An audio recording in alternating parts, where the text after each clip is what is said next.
Siniguro ng ASEAN Tourism Ministers ang pagsasabuhay ng mga natalakay sa ASEAN Tourism Forum 2026 kasamang mga partner countries na Japan, Republic of Korea, China, India at Russia. Yan ang ulat ni Jessie Atienza ng PTV Cebu. Idinaos ang 25th meeting of ASEAN Tourism Ministers plus 3. Ibig sabihin kasama ang tatlong bansa, ang Japan, China at Republic of Korea. Pinangunahan ni Department of Tourism Secretary Cristina Garcia Frasco ang pagpupulong. Inilarawan ng kalihim kung gaano kahalaga na mapanatili ang katatagan ng relasyon ng ASEAN ng mga bansa sa China, Japan at Republic of Korea. The relationship between ASEAN and our +3 partners is one of the most economically significant and deeply integrated tourism partnerships in the world.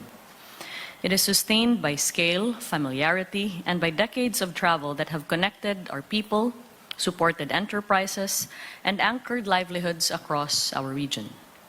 For ASEAN, tourism with China, Japan, and the Republic of Korea supports long-term demand, investment decisions, and gives confidence to communities and businesses that depend on stable travel flows. When this partnership is strong, the benefits extend across destinations, value chains, and local economies.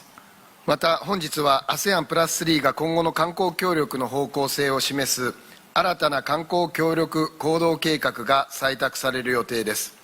ASEAN 地域の課題を共に解決するための指針となるものであり、この計画を通じた協力がより実効的な成果に結びつくことを期待しております。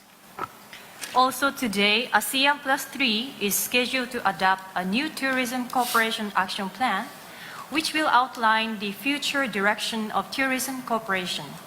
This plan will serve as a guide for jointly resolving challenges in the ASEAN region, and I hope that cooperation through this plan will lead to more effective results. Nakipagpulong din ang mga ministro at tourism officials ng ASEAN sa mga opisyal ng bansang India at Russia, kung saan tinalakay din ang pagpapalago ng digitalization at pagpapaunlad ng kakayahan ng mga nagtatrabaho sa industriya, kabilang na ang language training.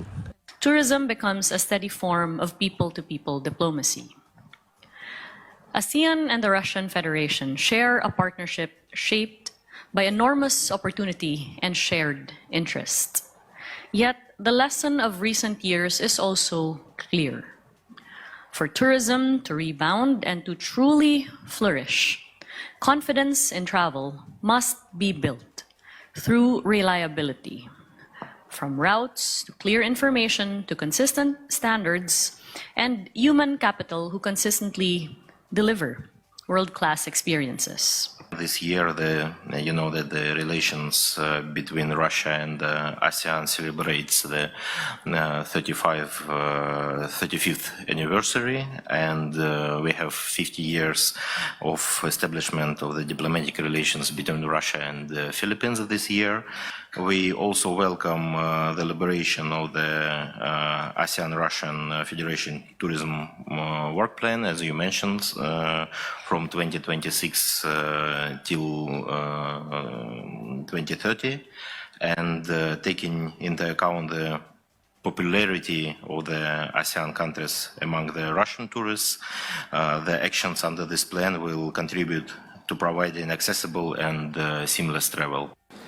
Sa pagtatapos ng serye ng mga pagpupulong dito sa Cebu City sa pagitan ng mga tourism officials at maging ng mga ministro, ay inaasahang magbubunga ng magandang resulta ang mga ginanap na dialogo na magbebenepisyo ang mga nasa lokal na komunidad na nagtatrabaho sa industriya ng turismo sa Timog Silangang Asya. Mula sa PTV Cebu, Jessie Atienza para sa Pambansang TV sa Bagong Pilipinas.